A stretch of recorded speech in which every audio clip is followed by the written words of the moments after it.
While the price to live in paradise continues to cause pain for some homeowners affected by Hurricane Ian 6 months ago. In our continuing coverage of the property insurance crisis here in Florida, we told you last month about United Property and Casualty Insurance, or UPC, based out of St. Petersburg. They entered liquidation at the end of February, and they're now the 10th insurance company to go insolvent.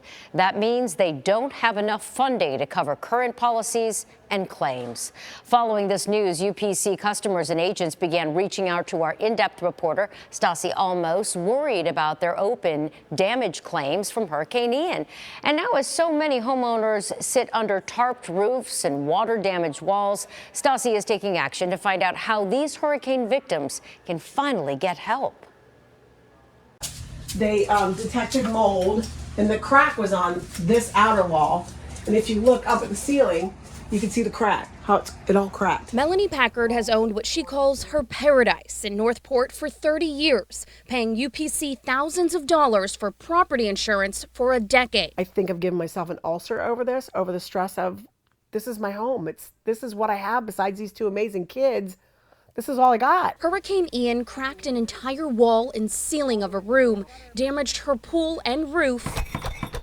The pressure beat it up. It loosened her doors and flooded the foundation of her driveway. She later found water spots and several species of mold. Damage discovered after hiring her own public adjuster. The public adjuster found water spots on my brand newly painted ceilings because the roof wasn't tarped until the public adjuster came in. According to the claim documents, an adjuster with UPC came out within 2 weeks of Hurricane Ian. We didn't even know what was damaged to the full extent at that point. After a $6,000 deductible, UPC sent her a check for $1,882, dated November 12th. I almost fell on the floor. I tried contacting them.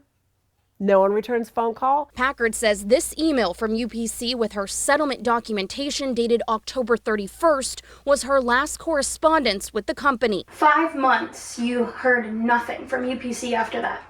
Nothing. I can't talk to anybody. In February, the Insurance Information Institute told me they were fielding the same concerns about UPC. They are dragging their feet on thousands of claims across the state.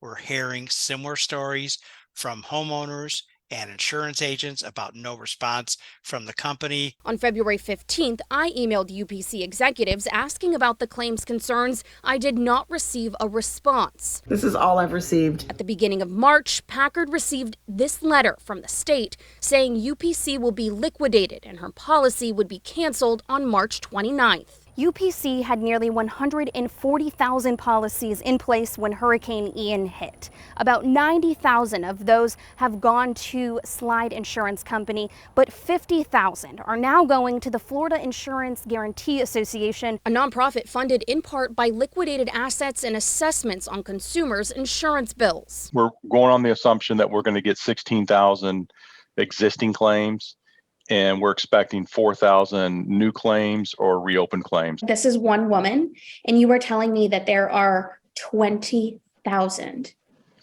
people like her. There's a lot of people impacted, especially in that area. From the previous 9 insolvencies in Florida in the last 3 years, FIGA still has about 8,000 open claims. But the good news for UPC customers is that FIGA plans to start their claims process the first week of April. That's huge compared to previous, insolvencies. You guys weren't able to move that quickly.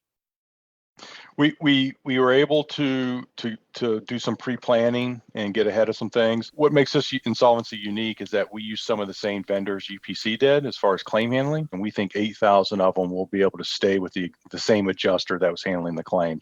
It's encouraging news, but for homeowners like Packard, they're worried they won't be able to get new insurance until claims are closed. We're in fire season. We had a fire 4 blocks that way, and literally I had pictures of these giant embers this big floating around our neighborhood on fire. I have a plastic covered roof. I also checked with the state-backed Citizens Property Insurance to ask if they could help take on UPC customers with open claims. A spokesperson for the company said they're making the process easier, stating some required documents needed for new business submissions are being deferred for up to 60 days. And they understand it may take longer than that, so a signed contract by a building professional would suffice for coverage. I live here, I work here. It's the safe place for my kids. And it doesn't feel very safe right now. FIGA estimates closing UPC's books will cost around $500 million. They plan on continuing extra fees on Florida insurance policies to cover the costs. In Northport, I'm in-depth reporter Stassi Olmos, taking action for you. Meanwhile, in her previous reporting, Stassi has explained insurance companies pay funds to the Florida Insurance Guarantee Association every year. When a company goes insolvent, FIGA will then liquidate their assets to pay back premiums. But often they need to take out bonds and then assess insurance policies to then pay back open claims. If you want to learn more about this, we have that information in a full response with advice from Citizens Insurance on our website. Head over to abcactionnews.com.